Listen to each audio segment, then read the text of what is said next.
Tone Deaf is the journey of a musical theater nerd, bringing musicals into the life of their musically challenged spouse. The reactions to the musicals are real and mostly unedited. This show is for ages 14 and up, because sometimes you just need to use a swear. Now sit back, relax, and have a laugh. You're listening to Tone Deaf.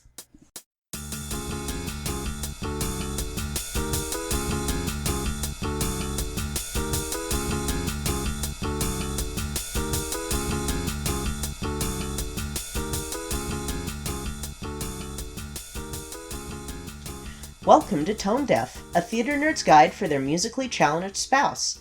I'm Kay, a musical theater nerd. And I'm Warren. I'm musically challenged. So today we're going to be covering a show that's one of my favorites, but I probably still look way too young to be in it. We're going to be doing Hair. Okay, I was confused with that. I was like, because of the nude scene that we've talked about before. Yeah, this is that show. Yeah, I would. Yeah. They'd be like, there's a naked miner in the show. Yeah, it's like, no, I'm 30. Stop. I have stretch marks. So, like I said, we're going to be watching Hair, or as its full title states, Hair, the American Tribal Love Rock Musical. Did not know the rest of that title. I just always knew Hair. Yeah, it's a long title show. There are a few of those out there. This musical was written by Jerome Ragney and James Rado, with music... Rado. I love that. I love that name. I knew that was going to happen. It's because I'm predictable, apparently. But I love that name, Rado. And the music was written by Galt McDermott. The show... Yeah? Nothing against Galt McDermott. That name is like stone. Like, I could throw things at it and they would just bounce right off. Carry on, Galt. Oh my gosh. This show is as late 60s as a show can go. So it's 1969? Well, I mean, like, the feel of it. Because this is actually written before 1969. But the feel of this show is so heavily influenced by the events of the Civil Rights Movement, the Vietnam War, the Sexual Revolution, all of that stuff that was going on in the late 1960s. This show is all of that condensed into 2 hours. Sounds like a whirlwind of an event. Oh boy. So, this show is super counterculture. Meaning that it went against a lot of what was deemed acceptable or normal for the time? Yes, not just for, like society norms, but also for theater. Oh. Because this show has almost no plot. So we're back to You're a Good Man, Charlie Brown. But with more hippies. like Cats. But with hippies and nude scenes. We're back to more like Cats than like You're a Good Man, Charlie Brown. Because there is a plot if you squint. Okay. And towards the end, there's a plot. But before that point, it's kind of like, wait, what? What? Just a few non-connected songs with the same characters? Well, I guess we'll see. Yeah, I don't want to spoil anything for you, because they did, and we'll talk about this in a minute, but they had literally no plot up until their Broadway run, so... Yeah, experimental, and we're going to talk about that in a sec. The show is about the lives of a group of young hippies who call themselves the Tribe, and they're living in a bohemian lifestyle in New York City. Your central characters, well, the most central characters of the show would be Claude, who's raised by a conservative family, his roommate, Burger, and their best friend, Sheila. Burger's his last name, but he only goes by Burger. His full name's George Burger. I don't blame him. If my last name was Burger, I would only be known as Burger. Yeah, and it's sexuality, drug use, teen rebellion, all that fun stuff. Yes? Sounds like a wholesome sandwich. Oh, the most wholesome of shows. It was conceived by Ragney and Rado after they had worked together in 1964 on a show called Hang Down Your Head and Die, which... I don't know anything about this show, but just the title has me going, I need to find this show because we need to cover it. Yeah, If anyone out there can find anything on this show, please send it to us. Tag us on Twitter. Tag us on Twitter. Anything, just let me know, because I need to see this. It's called Hang Down Your Head and Die. So they started working on this show after that. Our main characters, Claude and Berger, are kind of like the two men's personalities. Claude being more, Claude slash, Rado being more like, not conservative, but more laid back, more romantic, more introverted maybe. And then Berger slash Ragni being very extroverted and kind of out there.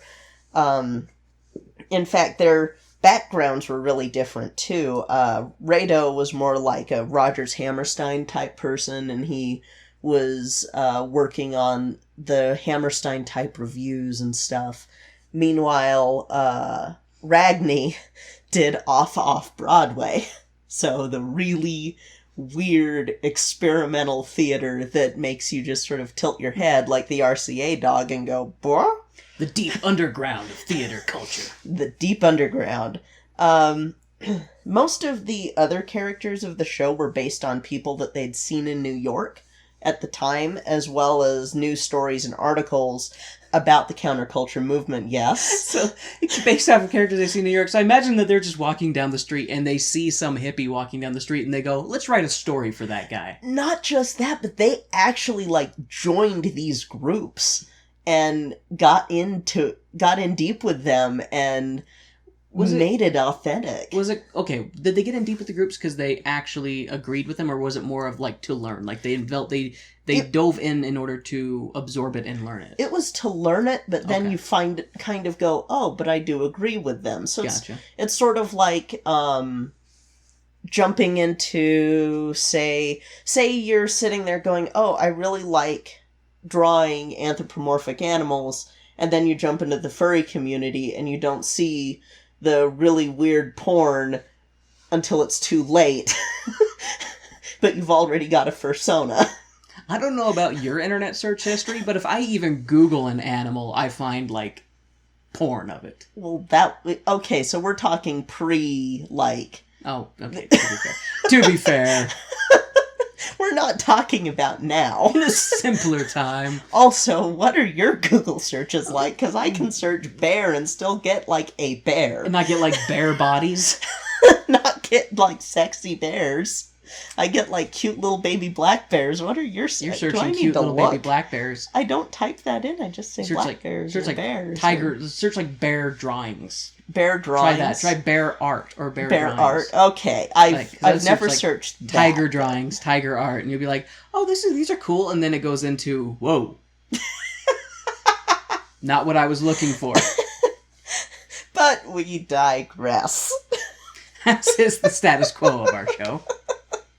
So, pardon. These people don't come here for the subject, they come here for the journey. This show is gonna be a journey. Holy crap.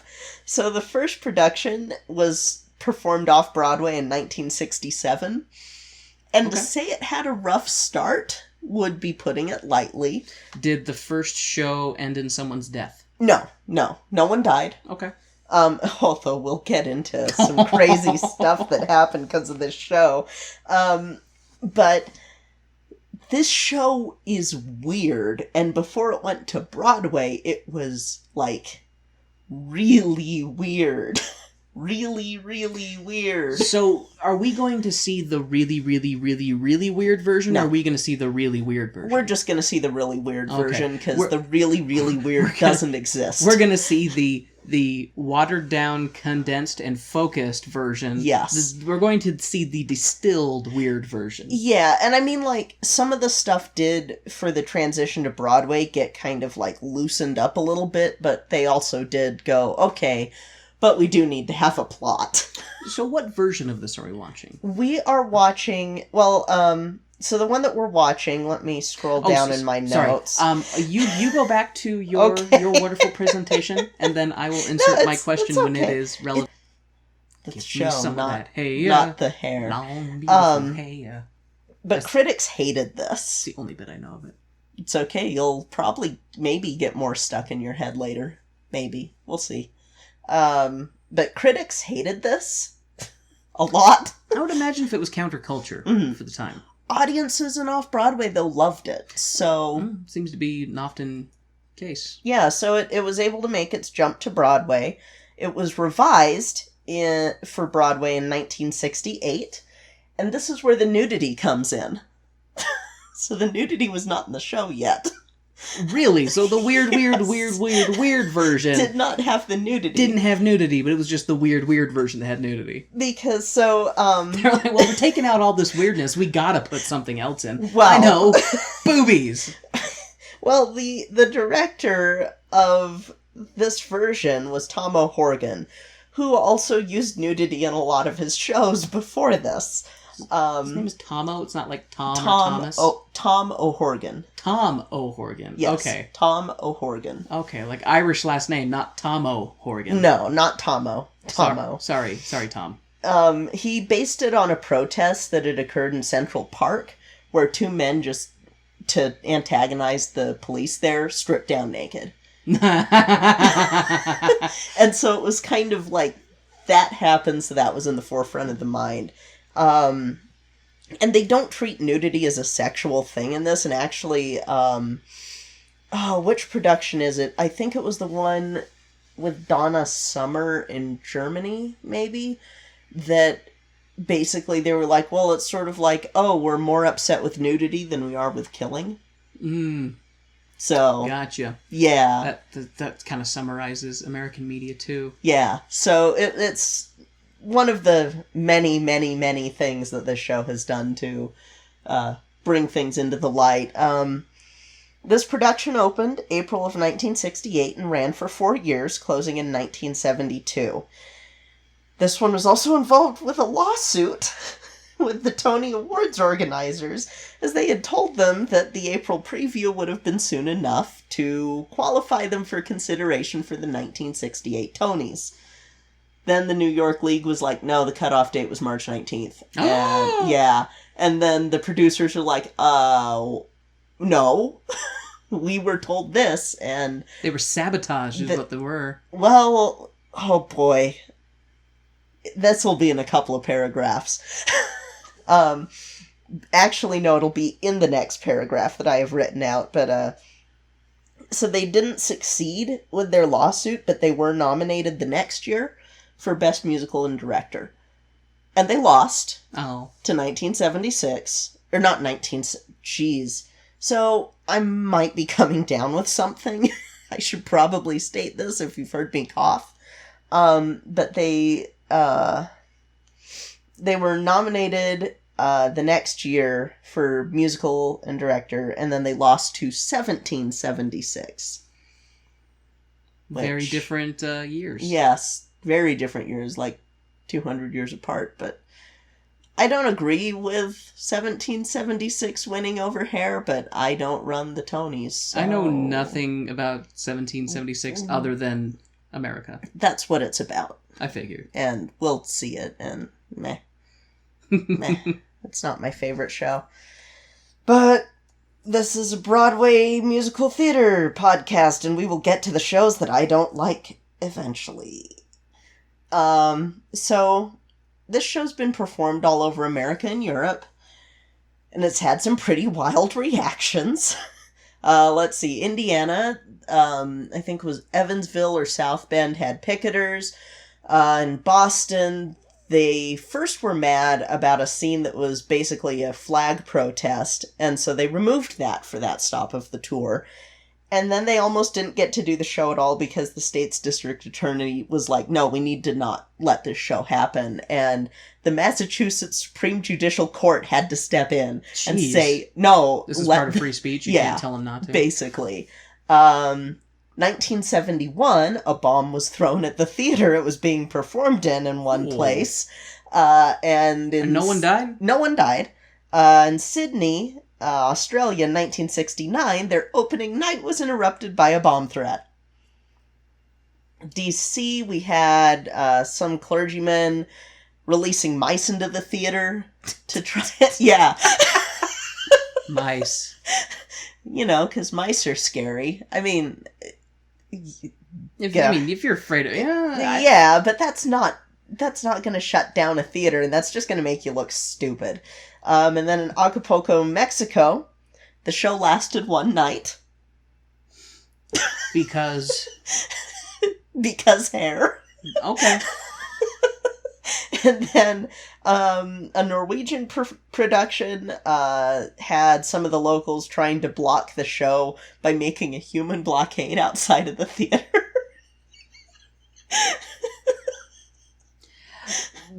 Is this the most controversial show that's ever been done? I think it's pretty up there, actually. Okay. I'm gonna be... This is the most controversial that we have covered. I don't know. I'm broadening my expectations. See, and I'm sitting here going, okay, for the time I can see. If this happened nowadays, I'd just be like, really? Really? Really? But this is the late 60s, early 70s, so people are still, like, trying to hold on to those conservative ideals and are terrified of the fact that these long-haired hippies are, you know, trying to express themselves and not being racist and being okay with gay people and being okay with gender non-conforming people and change. Gasp. I don't like change. And nudity on the stage. Also, there is protests in this show, like, and they show them, and it's very much holding up a mirror going, hey, this sucks about society, and people, when that happens, they don't like it. Generally. Okay. I will say, though, this led to the UK no longer censoring shows as much, because Parliament stripped the rights of the guy who was trying to censor Hair from being performed in the UK. They said, no, you can't do this. And that opened up the floodgates, and more shows could be done in the UK than before. Oh, interesting. And then Paris, they were like, oh, nudity? Okay, whatever. Yeah. They treated it very reverently, but they weren't like... Because they've had nudity on stage before, so it wasn't that bad. This show is also notable because at the time, you didn't have very many productions in non-black theater groups that had large black casts. This show has 1/3 of the cast as black actors. Oh, okay. And they are treated as equals within the tribe. So they're not slaves, they're not inferior in any way, they're not less intelligent, they're not... Like, they actually go, hey, these are people. They're appropriately represented. Yeah, they're appropriately represented. And Ebony Magazine even had said that it was the biggest outlet for black actors in the history of the U.S. stage. Whoa. Yeah. So that lets you know, again, Hair was pushing some boundaries that theater had kind of had up. And so this is one of those shows that it's like, without Hair, you wouldn't have a lot of shows that we have nowadays. Hey, I'm a fan of anything that throws Molotovs at the wall of racism. Yeah, and this one throws it at racism and gender inequality and war and false patriotism and stuff like that. Like, it's really cool. And I really like this show. They handle the racial themes that are brought up really well, especially for the time. It also is going to be making reference to Shakespeare a lot. Most of the references are going to be for Hamlet. There's actually an entire song, What a Piece of Work is Man, that's basically from one of the parts of the play Hamlet. One of Hamlet's soliloquies, I believe it is. The version we're watching tonight, so to get back to what we had been talking about earlier, it's going to be a stage version, because there is a movie out, but it is so different. Oh, okay, so it's so different that it's not... You would have to watch it as like a comparison. Yes. Okay. That, and I do want to do a head-to-head of the two, because it is interesting to see what they did to make it more acceptable for a movie audience. More palatable? Yeah. Because they have some huge changes between the two. Gotcha. Like, characters are changed completely. But we'll watch this one. It's the Merrick Theater's production.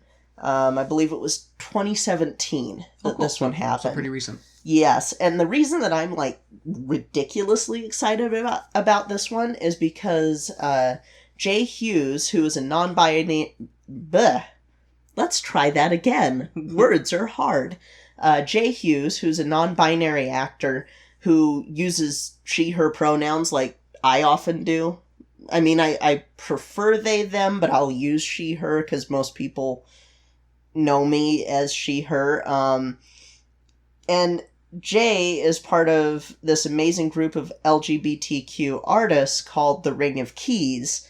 And cool name. Yeah, and Jay's in the role of Burger, and holy God, so good. Cool. So good. So good burger? Very good burger. Welcome to the good burger. Dang it. Curse you, Warren. You're welcome. I love you. Love you. So we're going to take a brief intermission and go watch Hair. Yay!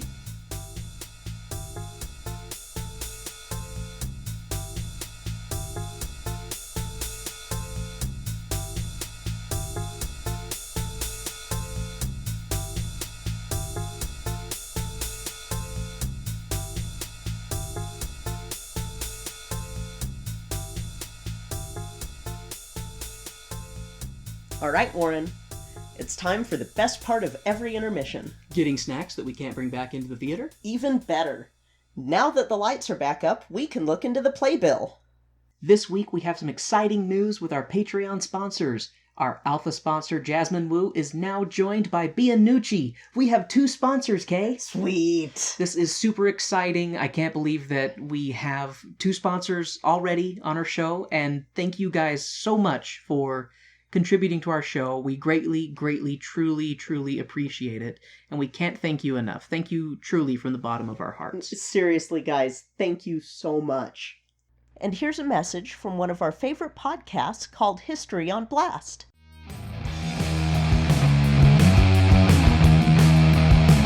Hello, and welcome to History on Blast. I'm Hillary, and I'll be your host as we call out history. Every other week, we'll be putting a different person, place, time, or event on blast for the shit that they pulled. This ain't your grandpa's history podcast, so if this sounds like your cup of harbor tea, be sure to subscribe on your favorite podcast catcher.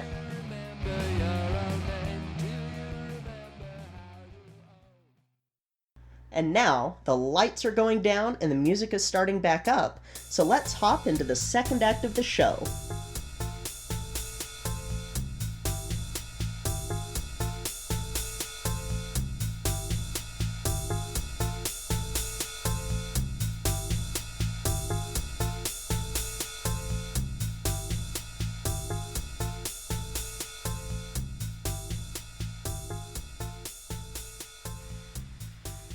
Alright, Warren, so what did you think about Broadway's first concept musical?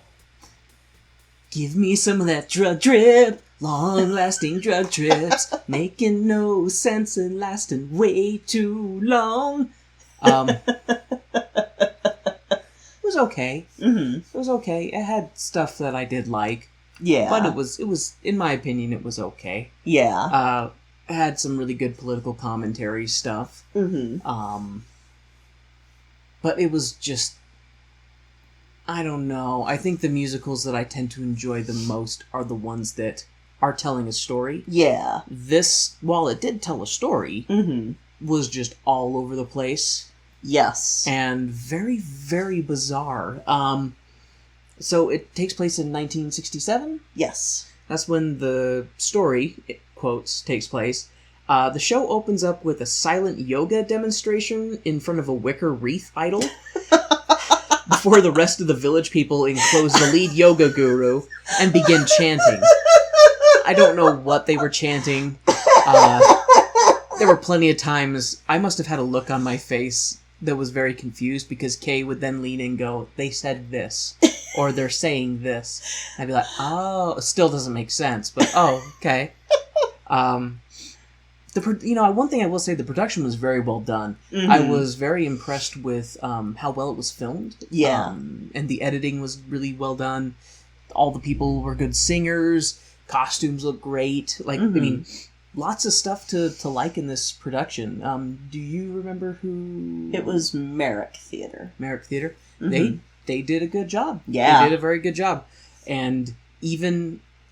This is one thing I feel like I always need to stress, because just because it's not my favorite Mm-hmm. doesn't mean that it wasn't well done. Yeah. It's just differences in... It's the show, not the performers. Yeah, that's exactly right. It's the show, not the performers. And while the show was still good and the performers did a great job, the whole show is one long drug trip in a lot of ways. And it's just bizarre, and I don't know, it's just random, and I don't know, I guess it's just the somewhat writer in me that's just like, well, let's tell a story with beginning, middle, and end. But Burger is the first character that we get introduced to. And I just saw your note, and that's really... So it's Berger, like the last name Burger. George Burger. I just put it down like hamburger. Oh, gosh. Okay. Hey, I have to put it down in a way that I will be able to read, because I don't want to slip up and go Berger. Burger. I was going to say, would it be better if I put Burger? Hamburger. So Burger is the ruler of hippie land, dancing around, being weird. Then they start to listen to then they start listing a bunch of drugs while they're singing and dancing. Most of these drugs I've never ever heard of, because I've lived a sheltered life. I'm not gonna complain about that part. Or you didn't grow up with people who grew up during the 60s. This is true. I'd be curious. Do you think your mom would know most of the drugs? She'd probably know what they were, but she never did them. Yeah. But yeah, she knew what they were. She never did them, not that she'd ever admit. No, she never did them. She was not Benzedrine and stuff. Denial. I'm just kidding. Your mom. I know your mom hasn't. I'm just being a turd, being a stinker. It's what I do. And then we get introduced to Woof. I kept wanting to call him Wolf. Well, but, it's fair. He howls. Woof. Woof sings a romance song. Let's leave it at that, because this show is for 14-ish. I'm not... If you're the age of... If you're interested in what Woof sings and you haven't seen Hair, then go find the musical. I'll say that this one was not covered by Three Dog Night or the Cowsills or Fifth Dimension. It did not make it to be covered. Yeah. Well, other classic rock enthusiasts would know who I was mentioning. I'm trying to, like, decipher what you're really trying to say. If you're saying, like, don't go to these sources to find... Oh, no, they won't. Oh, okay. This song that Warren is talking about, none of them would have covered, and I don't think it would have been allowed to be played on the radio. Wolf sings about sex. Yes. And it's quite funny. I like the way he sings. But he sings it in very much the tune of a romance song, which I just thought was hilarious. Hud is the next character we're introduced, and Hud lays some smooth, dark, chocolatey goodness on a bunch of racial slurs.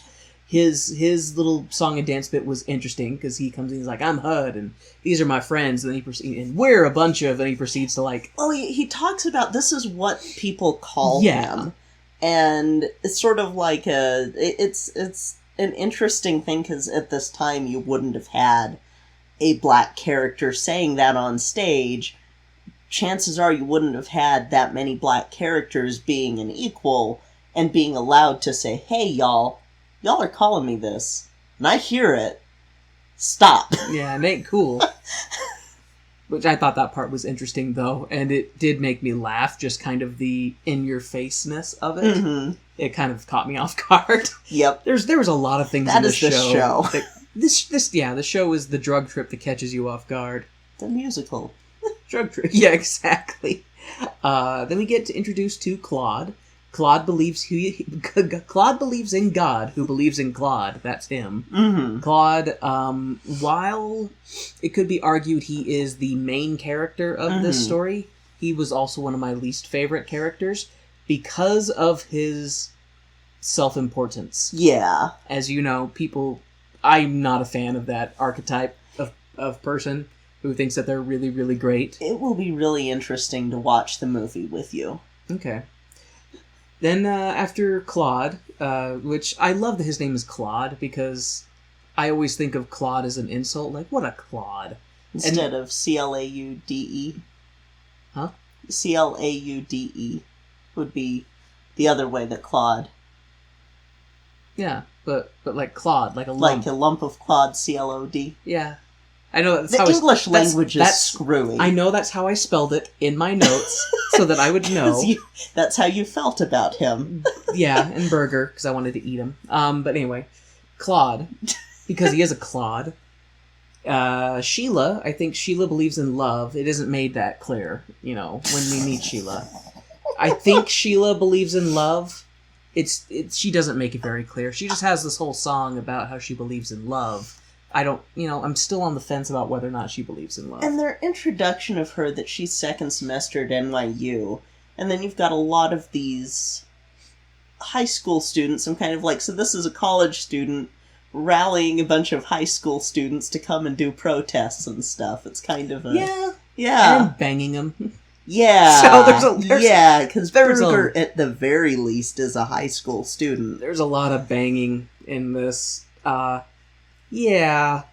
Sheila. And then they what's funny is after we meet Sheila, they all break into this song, this sing and dance song, and it's like, was it a white, black, yellow, red? Copulate in a king-size bed. Copulate in a king-size bed. Hell no, we won't go. Hell no, we won't go. Peace now, freedom. I know this show too much. And I put down here, and this was of course meant to be entirely in jest, but they sing a song about the dangers of race mixing on a king-size bed. Hem. It's a queen-size bed. Thank you very much. Then we get to meet Jeannie. Jeannie is a pregnant...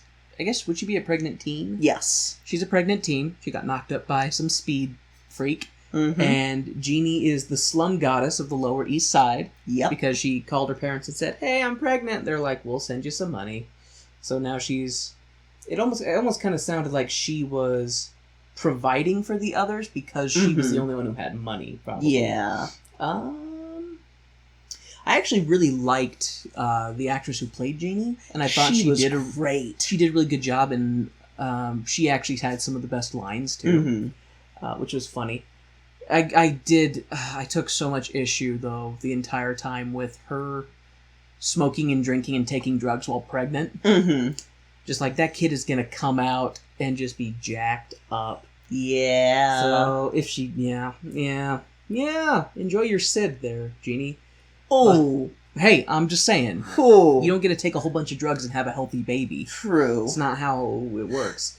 Claude then has a bit of a argument with his parents. His parents are wanting him to do something. Mm-hmm. And Claude's like, but I don't want to. I'm Aquarius. I'm destined for greatness and madness. And then sings about how he doesn't need anything material because he's got all of his needs, and then lists all of his body parts. Yeah. He's like, I've got my eyes and my tongue. I've got my toes and my ankles. And I've got life. It's cool. Do you have food and shelter and clean water and places, Anyway, enough of Claude the Claude. Then they sing while listing a bunch of drugs. Again. Oh, that's the LBJ song. The LBJ took the IRT down to 4th Street, USA. When he got there, what did he see? The youth of America on LSD. LBJ, IRT. What Kay is singing. Kay knows this show, and I don't. All I know is that LBJ was mentioned in that song, so were a bunch of other drugs. Again. Just LSD. I swear they sang about more. Mm-mm. He took the IRT, so I think it's a train or something down to 4th Street, and then he saw the kids on LSD. Oh, I guess a correction. They only sang about one drug. Yes, they only sang about one drug. We strive for accuracy in this comedy podcast for fun. So my ignorance about a subject, any information that I convey that is incorrect is not my fault. It is purely ignorance, and I'm speaking to the best of my ability. So if I get something wrong, just expect I'm going to get something wrong. So after they sing about one drug,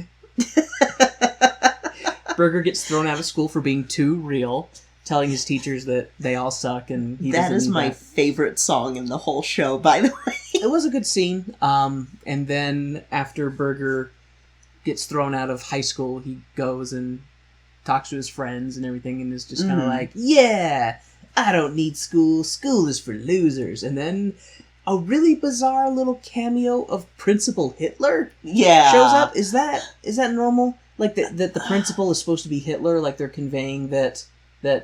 You know, it's been a long time since I've seen the stage show, albeit I had to watch it via YouTube through clips.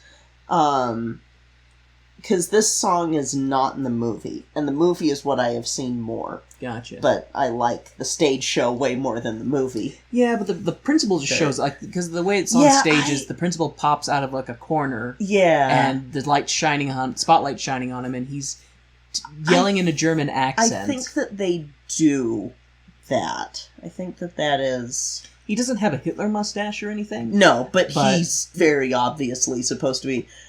They're starting World War III! Yeah, he's very obviously supposed to be like a fascist tyrant, is what they were equating the school principal I think that is in it. Then Claude walks into the room with all of his friends passed out.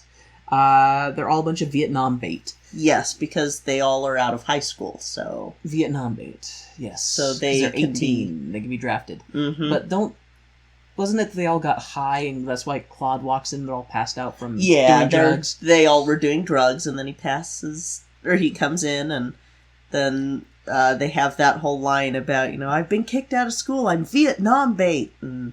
We're all Vietnam bait. I remember that.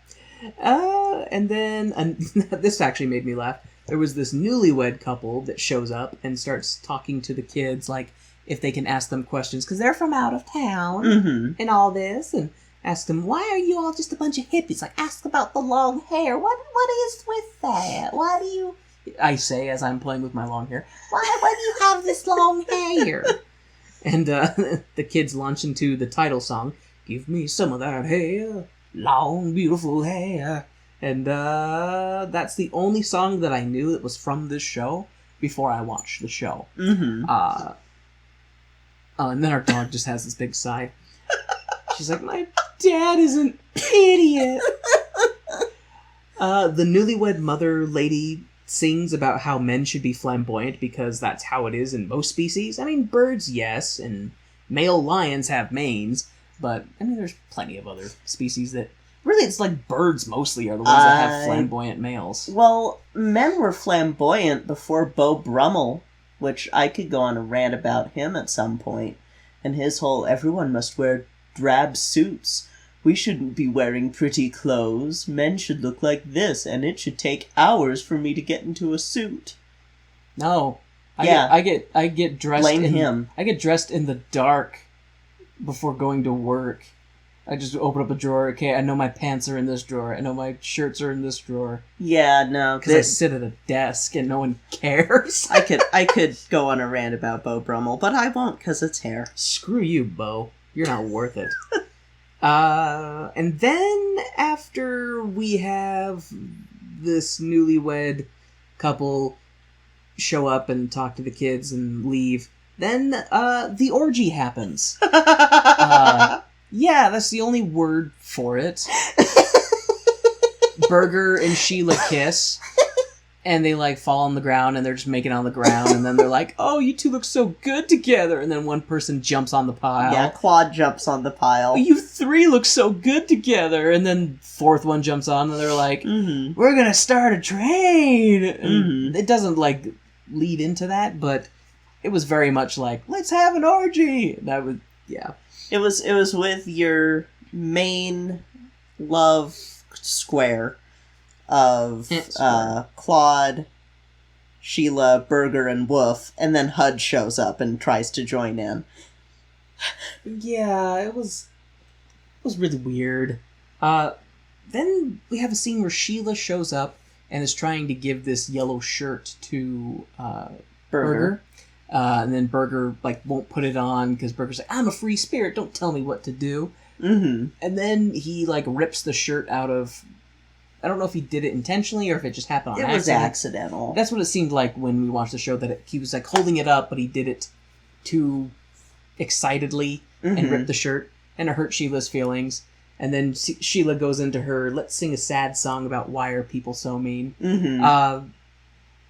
It was actually a decent song. Yeah, it's a pretty well-known song. Was it the Cowsills that covered it?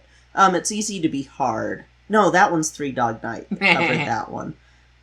What? It's Easy to Be Hard. No, it's the title of the song. It's Easy to Be Hard. I don't know why Kay is laughing. It's just a song title. Man, my wife is so immature. Let's get back to the podcast, Kay, okay? These people really want to know about my cliff notes regarding Jesus Harry. Christ, yeah, let's keep going. Superstar. Oh. We already reviewed that, but it won't be posted yet. It will be for Weber Week, Part 3.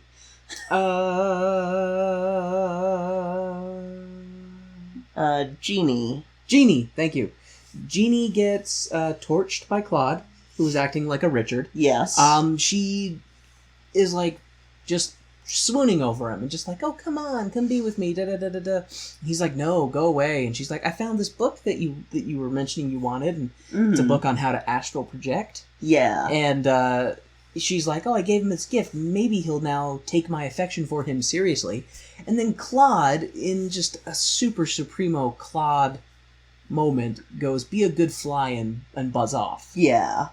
And I was just you unbelievable douchebag. Screw you, Claude. You unbelievable, you can't even say thank you? You can't even be how hard is it to, I mean, it's much easier for him to be completely rude to this girl than to be like, I am not into you that way.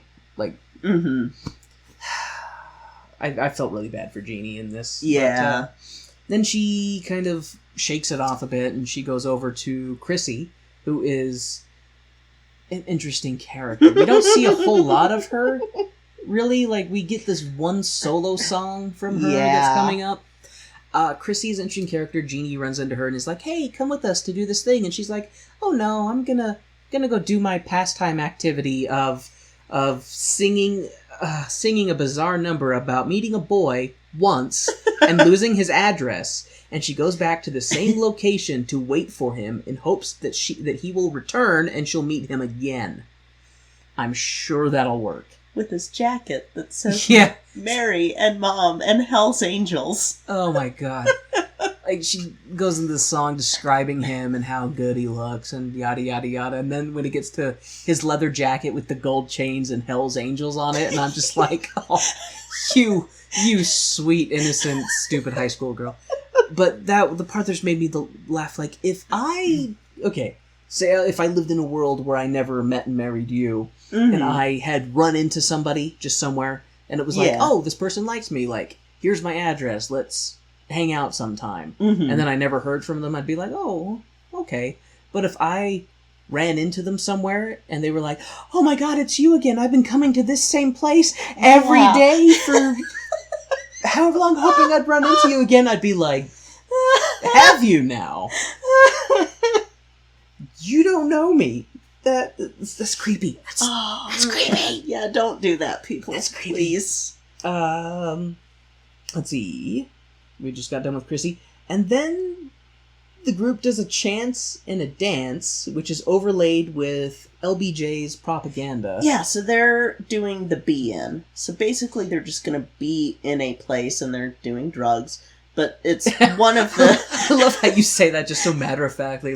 They're at a location doing drugs, and they're at this other location doing drugs, and they go back to their house and do drugs. It was the 60s. And their flower children. And their flower children. But that was one of the forms of protest, is just being in an area, just doing stuff. Like, generally drugs, but just being there because they would have to move you, and that's a form of protest, because it's like, hey, you have to move me, what you gonna do? Yeah. Of course, then they... Yeah. Oh, and then after the propaganda, all the kids get together and they decide, we're gonna burn our draft cards. Hell no, we won't go. Mm-hmm. And it was actually kind of cool because they were lighting flash paper, so yeah, it would just go up. Except HUDs didn't work. Didn't work right away. You can see the little bit of a panic as they're trying to stomp it out, like nonchalantly, like don't burn down the set. But it made me laugh when they did that. Let's see. Shoot, I lost my spot. Let's have people burn their draft cards.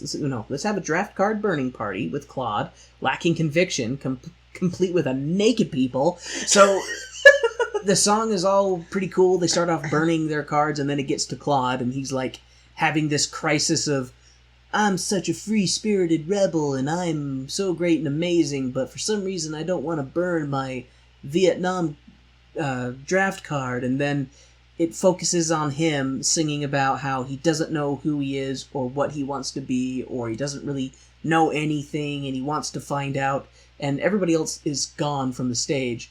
And then it climaxes with everybody being naked in the back, like just in this one big flash, and then it goes dark again. And why? Why? I don't know if it will make you feel better if I tell you that usually they go underneath one of those parachutes, like the ones that used to use in elementary school. So they're... And then they stand at the front of the stage. That, even if they did that, I actually like the way they did it more this way. Oh, yeah. I felt like it was more artistic, honestly. Mm-hmm. But why? Why do all of the kids at this draft card burning party disappear and then get naked for like just it was one of those things that I feel like it didn't add anything to the show. It didn't make any sense. It didn't need to exist. It's like it was only there for the shock value, and I feel like that's a lot of this show. Tom O'Horgan. Tom, dude. Because he put naked people in all of his shows. I just... Because I know that, in the intro you were talking about how this was in off-Broadway. Yeah. So it was in very much the experimental stuff. Well, this was off-Broadway, but one of the creators was an off-Broadway creator. But anyway, it was in off-Broadway, and it was super experimental, and I can see a lot of that in the super experimental. Because when it works, I feel like it really works. They do some very artistic stuff with lighting and dancing, and it's really, really good, and I was into it. And then they do stuff like just the naked people scene. And I'm like, in the context of what was going on, I don't get it. I do not get it. It doesn't make any sense, and it doesn't need to be there. Well, so it's again tying into the fact that this scene is a protest scene, and that happened at a protest with the two guys getting naked. So that's what this is referencing, is that protest. But also, there's a lot of, hey, let's stop sexualizing the human body as much as we do, and let's just sort of celebrate the fact that we all have bodies. Because they don't use, like, a supermodel cast for hair. They are normal human bodies with all the normal human hair and the normal human moles and the normal human stretch marks and cellulite and stuff that, like, it's not meant to be a look at this beautiful naked body. It's meant to be a look at this person. Hey, all bodies are beautiful. Well, yeah, all bodies are beautiful, but, like, not everyone thinks that. Actually, that's a lie. No, they're... No, I'm sorry. I shouldn't say that. So we're gonna move away from the nudity, the naked people scene. The one that makes me go, why do high schools do this show? But then I go, oh, well, you can cut that out. Like, but then there are other things in the show that I'm like, why do high schools do this show? I don't know. Because otherwise there's, like, only a handful of shows that are completely clean. And they're like, let's do something exciting. There's plenty of clean shows. And there's plenty of exciting clean shows. You don't have to do hair if you're in a high school. That's fair. You can do, like, the title song. You can do, that one's got drugs, that one's got drugs, that one's got... Just, come on, people. Oh, the group sings... See, the group's electric blues song and dance number causes a blackout, and now they have to conjure Claude. This was really weird, because, like, So, we have Claude with his moral dilemma, and then after the naked people, like, flash and then into darkness... That was intermission. That was intermission? That was the act break. Oh, gotcha. I think it did... They must have just kind of cut that in the one rush. But then it goes back to... Do the kids, are they just on the street, or are they in, like, a hideout, like a warehouse or something? They're most likely on the street or just squatting somewhere. Okay, because I want to call it, I didn't know if, it's not a home, I don't know if I should call it their base. They're back at base. They're back in their den. They're back in their hippie hideout. The hippie hideout. The happy hippie hideout. We were so close. I was going to say happy hippie hideaway. Happy hippie hideaway, yes. Yes. So they're back at their happy hippie hideaway. I love alliterations. And the group starts singing the song Electric Blues. It was kind of, I don't know, it was a song. It was okay. It was kind of a bizarre song. That's the one where it was one of them where you looked at me and go, they're saying Electric Blues. And I was like, Electric Blues? You're like, yeah. Okay, Electric Blues. And then there's a blackout. And they're all freaking out about it. Where's Claude? Where's Claude? Oh, I know, we can conjure him. Yeah. And I was sitting here going, that's a dumb idea. That's a dumb idea. But then it works. They start going up here, up here, up here. And Claude appears. It works by coincidence. Oh, is it coincidence? Yes. Okay. He just shows up, and then they're like, Gotcha. Yay, you showed up. I mean, remember... It wouldn't be the strangest thing that's happened in this show. Well, remember, they're all on drugs. This is true. I was going to see, that kind of makes my next note, not necessary. I was going to say, next time I can't find my wife, I'm just going to start shouting, appear, appear, appear. Because it worked for Claude. There's a chance. Actually, that would work. Because if I just started... shouting, appear, appear, appear, you would be like, Warren, what the hell are you doing? And then I'd be like, it worked! By coincidence. Claude and then after Claude appears, coincidentally, or maybe by magic, we don't know, the verdict's out. He starts giving away his possessions, and, it was normal at first. He gives, was it a robe he gives to Sheila? No, he gives her a flag? red communist flag. Oh, red communist flag. And she, wraps it around like a shawl. And then he gives a tambourine to Jeannie. Yes. And then he gives a poster to Woof. And then Woof goes into this whole thing about how he's not gay, but he would totally bang Mick Jagger. And then he puts the poster on the ground and then proceeds to hump the poster. Yeah. And then, some of the girls move over and are, air humping the poster, and then he chases them off of his booty. Yeah. And, yeah, that was weird. That was weird. And then... This is... Okay, I know why this show was so controversial. Oh, do you back in the day. It wasn't for any other reason but this upcoming song. This song right here, ladies and gentlemen listening, is the most terrifying song to the people of the time. White women singing about how black boys are delicious. That right there is probably what caused the most controversy, because I could imagine a bunch of just tight-anused white conservatives seeing a show, or hearing that there's a show with white women singing about how they want these black guys and how black boys are delicious.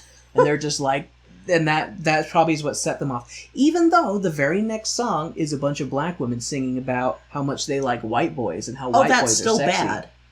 I mean, you saw the looks that we got when we were first dating. True, but growing up, the way I have been being around conservative anal, diamond-crushing anuses of conservative white men, they are more okay with a white guy being with a black woman than they are with a white woman being with a black guy. That is very true. It cannot be disputed. That is very, very true. It's stupid. It's so stupid. Okay, guys, a little PSA. Don't be an asshole. Don't be an ass. Oh. Don't be a racist asshole. If you're listening to this podcast and you're a racist asshole, what are you doing? They just really like musical theater, minus all the political commentary and gay people. Yeah, musical theater is one of the most political things. Right. Like, really. But then I do like my note in here. I picked this saying up from someone that I used to know online who was a black woman who was married to a white guy who lives in Florida. And when I was talking to her and I was like, oh yeah, I'm dating this black girl. And she was like, yay for swirl action.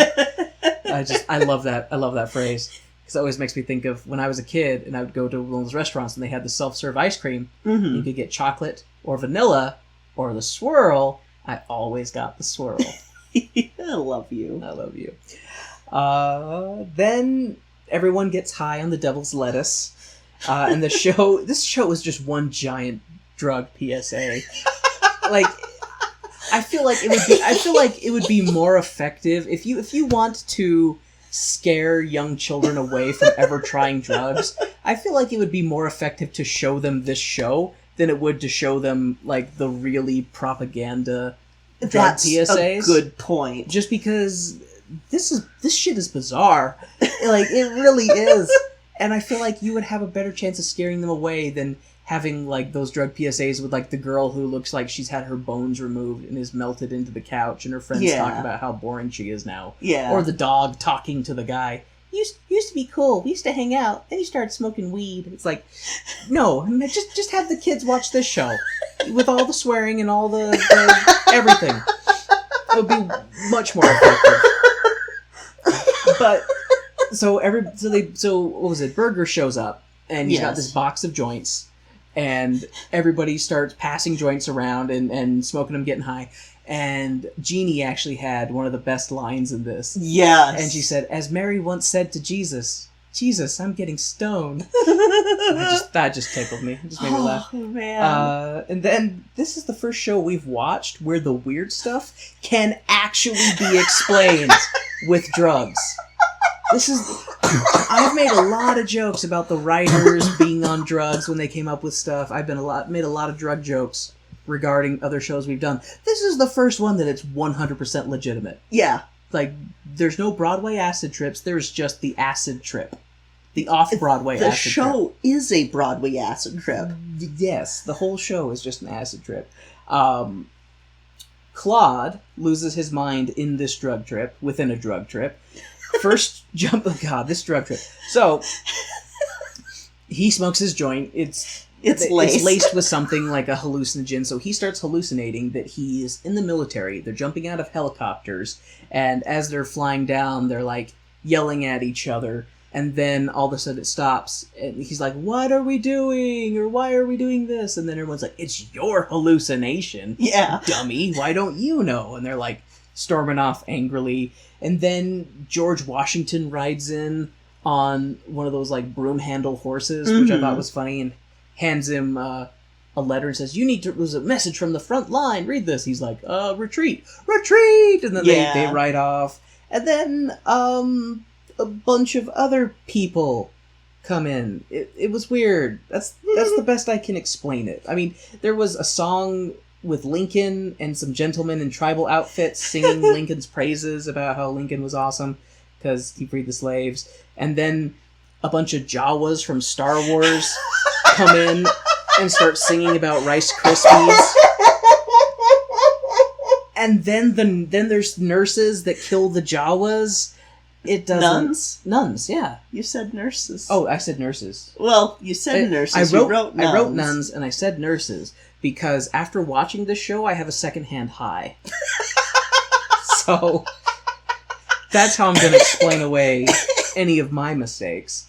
So after the nuns murder the Jawas... And he has, like, the whole part where the Vietnam stuff is going on, where... I left that part out of my description because I had no way how to describe it, so you go for it. So he then has this hallucination, and during this whole thing, they're asking for Claude, and he tries to respond, and they don't see him, which kind of harkens to his whole, I'm invisible, that whole thing that he does, like, I'm invisible, I want to be invisible, so then he has this hallucination where, he's being sent out, like, shipped out, and parents are saying goodbye to their kids and stuff, and then, he ends up in the war zone, and all these people are dying around him, and they're singing, about all of the horrible things that are happening to these people getting killed in Vietnam, and, I had to look it up, because I wasn't quite sure. The song's called 3500, and I wasn't 100% sure what it was referencing, but it turns out that it's kind of hearkening to some of the propaganda to try and get people to join up, that like, hey, and to support the war, like, hey, 3,500 people, 3,500 Viet Cong have been killed in the war, you know, we're doing great, that sort of thing. So it's kind of going like, hey, yeah, but this is what's happening to people getting killed in this war, and then there's what's happening to our boys in the war. And not to poo-poo the number of murdered humans, but 3,500 sounds like a very low number. Well, like it was per week, or something like that. Okay, that one I would believe. It was like a, hey, this is how many we're killing per week. It was one of those things that I looked it up, and I was just sitting there going, wow, that, like, I know that propaganda is messed up more times than not, but that is really messed up. Hey, you went to a parochial school. Isn't it, thou shalt not kill unless you speak a different language than you? Wait, no, not the last part. Oh. It is just thou shalt not kill, full stop. Oh, right. That's like commandment number 4, I think. It's up there. It's pretty high up there. It's not even in the top 3. Well, because, oh god, don't make me do this. Not again. I'm just teasing. We'll go back to my notes, because after Claude comes out of his drug trip from hell, he starts talking about how he wants to be invisible. I think he's still high.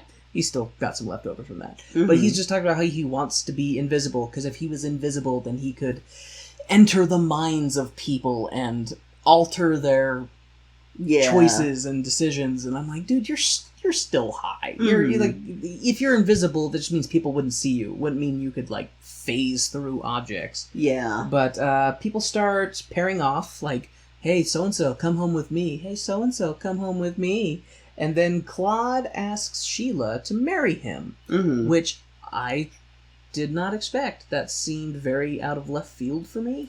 I would have said Berger and Sheila. He has the crush on Sheila, but, like, she never reciprocates it, really. Yeah, and it shows that, too. He asks her to marry him. She doesn't say no, but she doesn't say yes, which means no. Mm-hmm. So...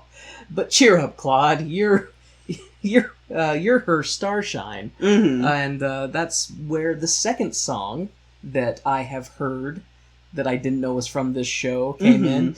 Good morning, starshine. The earth says hello. I have heard that a billion times. Didn't know it was from this. In my 30 years, and did not know it was from Hair. So, yeah, that was interesting. I don't know why I didn't know it was from Hair, but now I do. Apparently Claude was really, really good at catching bullets in Vietnam, because we show him in Vietnam, and he caught all the bullets that were fired at him. So, I think there is a medal for that, right? I think I broke Kay. She's giving me, like, a really shocked look. Good lord! A man died on stage. Claude, in play. Claude was a prick. True, but Claude Jesus. was an absolute prick, and I didn't like him at all. I'm gonna pull a McElroy. I'm glad he's dead. I'm glad Claude is dead.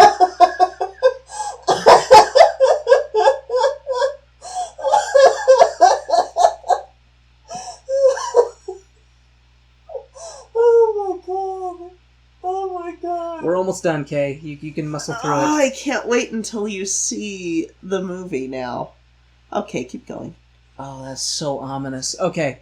And then after Claude catches all the bullets and gets the high score, Jesus! We cut to all of his friends back in the States protesting. And Claude shows up, and he's a ghost. Mm-hmm. And he sees all his friends, and he's like, I wonder if I can perform any miracles. And he starts talking to them and trying to influence them, and it doesn't do anything. Mm-hmm. Like, nothing. Nobody is like, I think I heard Claude, or I think I felt something. Just nothing. Yeah. I was expecting something. I really was. So when nothing happened, I was like, oh, that's cold. I was like, that's really cold. And then during their protest song, it just ends with Claude dead on the floor, draped in an American flag, which you said is a new thing. Yeah, because I don't think it ever ended like that. But yeah, like just they do their protest song. Claude's ghost is trying to talk to them while they're doing it. It doesn't work. And then the show ends. Yep. And it was very not happy. Yep. And very confusing in many ways. That is my attempt at explaining the drug trip that is Hair. Yeah, and so Hair was our first real concept musical. It is the same year as You're a Good Man, Charlie Brown, but different takes on the whole concept musical. I love how that's the one. Like, Charlie Brown, Hair. Well, they're both concept musicals. It's just one of them actually is a true, like, concept musical. Started as a concept musical, not as a concept album, not as a rock opera. This was meant to be on stage. You know, and I think there might have been more that I liked in You're a Good Man, Charlie Brown than in Hair. Really? Hair. However, the stuff that I liked in Hair, I really like. So okay, so You're a Good Man, Charlie Brown. I'm not a huge Peanuts fan. Mm-hmm. I didn't really grow up with any of the Peanuts comics, so just about everything that they were showing me was the first time I had seen it. Mm-hmm. But they have the childlike whimsy aspect of the whole thing. Hair was definitely more grounded in the strife of young Americans at that period of time, and just lives being shattered and really torn apart by this horrible war that was going on that lasted for way too long, and people being drafted and forced to go and like I think about if I had been drafted for a war, like yeah, I am not the military type. Yeah. But yeah, so I don't know, but like Hair did have a lot of really good stuff in it, but I think I just had such a freaking hard time with it because it is so full of nonsense. Just full of... Most of the songs are word salads. That is a very good way of putting it. That's a very good way of putting it. Especially the way I make salads, where it'll be like lettuce and then other stuff, and then some dressing, and then lettuce and some other stuff, and then dressing. Like I layer my salads. And it's kind of how this was, because it would repeat lyrics, and then, or it's also like me, like I layer my salads, and then I stir the bastard up.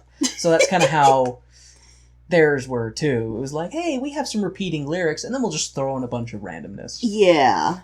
So, without Hair, you wouldn't have had most of the shows of the 70s, because Hair kind of paves the way for Godspell and Jesus Christ Superstar, which we have seen. It also paves the way for shows like Chorus Line. There's a show we're going to watch later called Follies, Company. Company of Heroes? No, just called Company.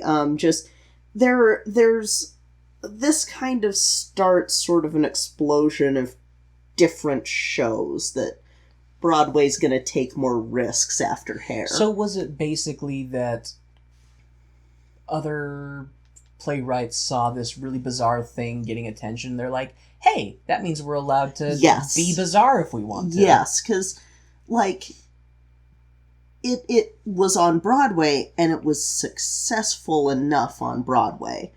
And even if critics didn't like it, audience loved it.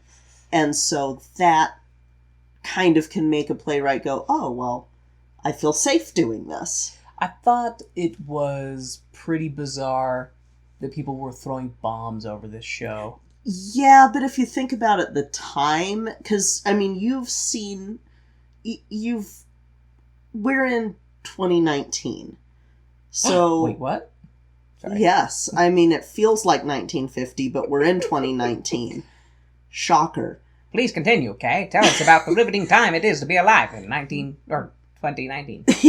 But, like, we've had enough happen that it's kind of like when I saw Rocky Horror Picture Show for the first time, and someone was hyping it up to me as being really, like, oh, this is really subversive, and I had already seen stuff that was more, like, recent subversive.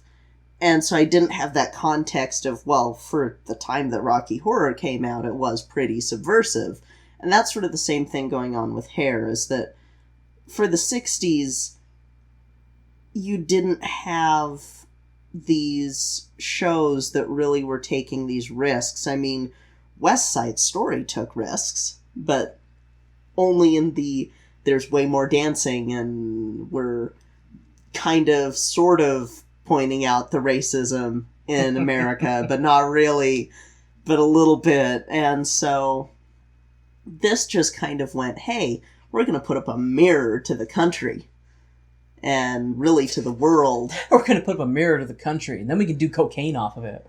Yeah. But yeah, like, that's sort of where all of the backlash came from, was because this wasn't a thing that existed. Like, shows like this just didn't happen on Broadway. They happen in off Broadway, and sometimes off Broadway, but never actually on Broadway. And so this is the reason that we have the shows that we do now. Because without Hair, which took the most risks it could... Yeah, amen, man. Like, that, it absolutely did. It was an interesting ride. Yeah. And if you put yourself into the mindset of someone in the 60s watching this...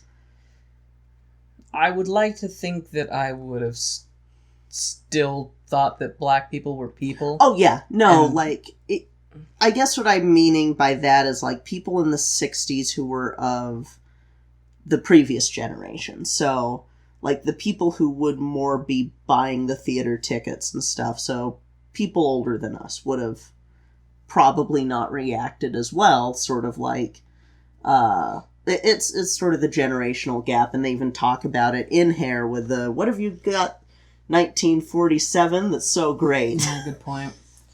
So, that's, I don't know, I'm kind of rambly.